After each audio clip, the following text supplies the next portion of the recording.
Pierre au-dedans de lui. L'Éternel écouta la voix d'Élie, et l'âme de l'enfant revint au-dedans de lui, et il fut rendu à la vie.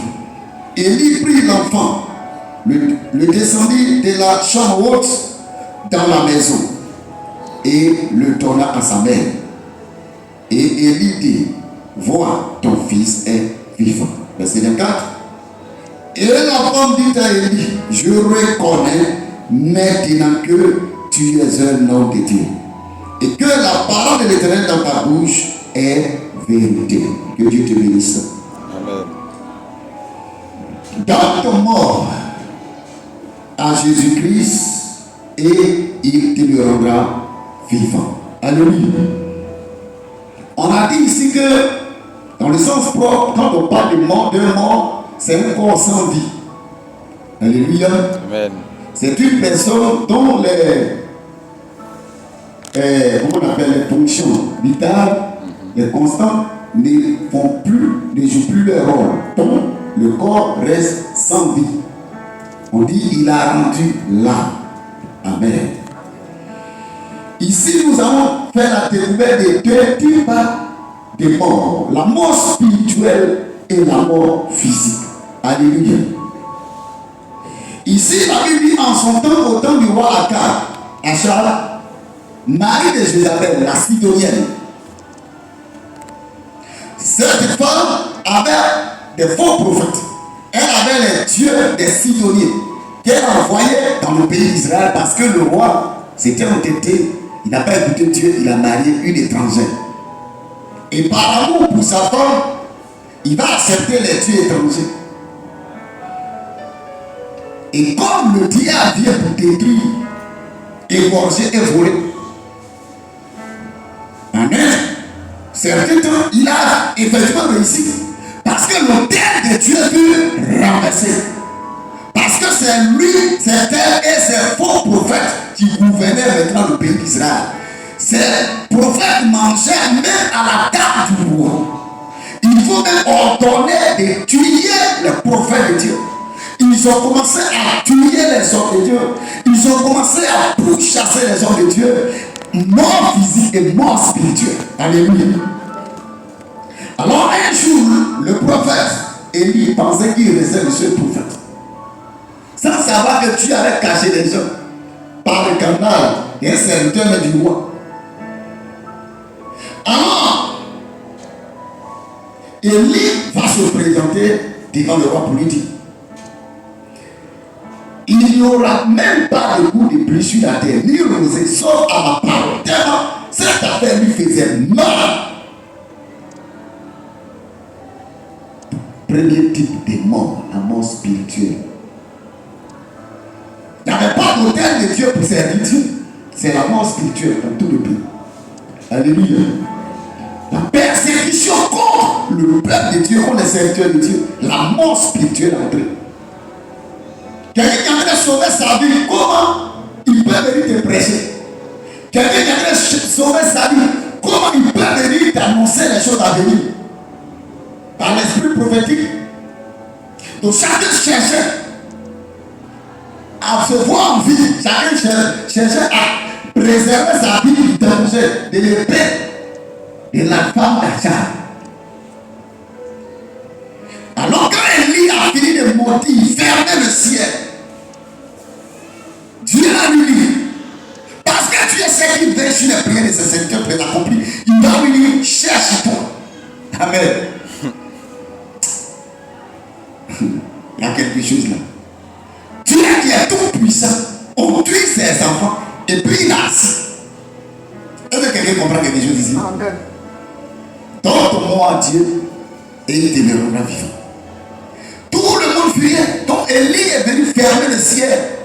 Parce que nous, notre Père ne peut pas bénir le pays, bénir Israël. Et puis nous qui avons le vrai Dieu qui bénit là, nous, notre terre, où on reçoit les offrandes là, on renverse. Et c'est les adorateurs d'Astarté de Baal. Tu manges. C'est que nous, notre Père envoie dans le pays. Tu comprends ça comment? Ça s'appelle les princes à terre et les esclaves sur les chevaux. Tu es diplômé, mais tu es ici. Il y a des gens, ils n'ont pas de niveau plus. Même là, ils sont quelque part en haut là-bas. Alléluia. Amen. Et tu vas lui dire, va te cacher au torrent des Guéret. Je vais te nourrir là-bas. Par le canal de qui? Pas même qui? Des quoi? Des oiseaux. Quel type d'oiseau? En son temps appelé animal impur, le corbeau. Que Dieu lui dit, ça c'est impur. Et il dit à son serviteur, je vais te nourrir par un animal impur. Alléluia. Amen. Et il y a là le prophète.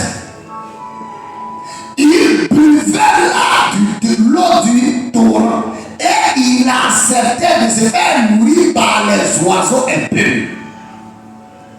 La Bible dit, les temps passaient, puisque la pluie ne tombait pas sur le sol, alors le torrent fut à sec. Il n'y avait point d'eau pour le prophète. Amen. Dieu lui dit, va à Sarepta, à Sidon, dans le pays de Sidon. Là-bas, je ordonnais à une femme veuve d'aider nourrir. Il y a, sans discuter, arrivé, il voit cette femme qui ramassait 2 morceaux de bois pour les préparer. Parce que la famille frappait en son temps, la pluie ne tombait pas. Une veuve sans défense. C'est une veuve, toi, Dieu est tout puissant.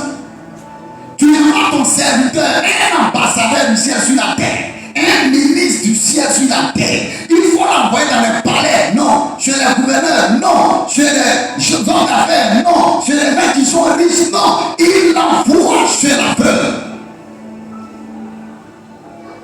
Il y a. Il trouve la femme. Il s'amène là-bas. Il dit, ah, je veux un peu d'eau. L'eau là, mon ami, tout le monde peut donner l'eau facilement. Elle allait chercher de l'eau pour lui donner. Il dit, c'est bien ça. Mais c'est pas encore fini.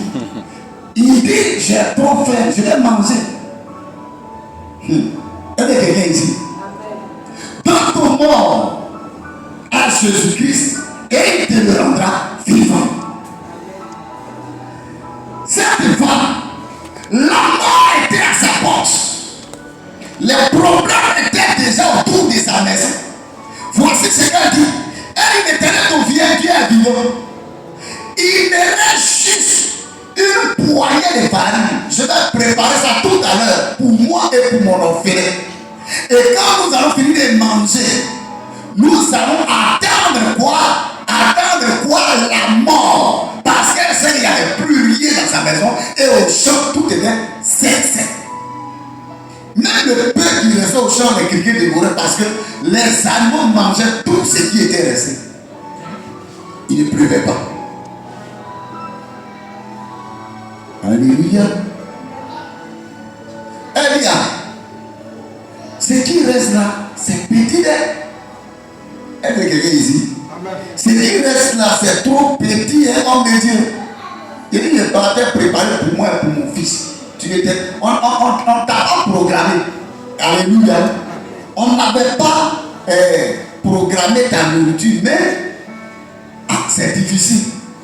L'homme de Dieu dit, tu parlais préparer, non? Et lui dit, il dit, fais comme tu as résolu. Mais seulement, écoutez, il dit, mais seulement, prépare-moi d'abord. Quand il dit d'abord, c'est qu'il y a un premier et il y aura un deuxième tour. Prépare-moi d'abord un peu de gâteau. Quand je vais manger, ensuite, prépare pour toi et pour ton fils. Mais je vois que l'homme de Dieu n'a pas pitié des veuves.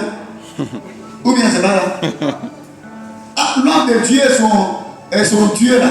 On dirait qu'ils ne sont pas des gens qui connaissent, des gens qui souffrent. On dirait que Dieu n'a pas vu le problème de la veuve venir.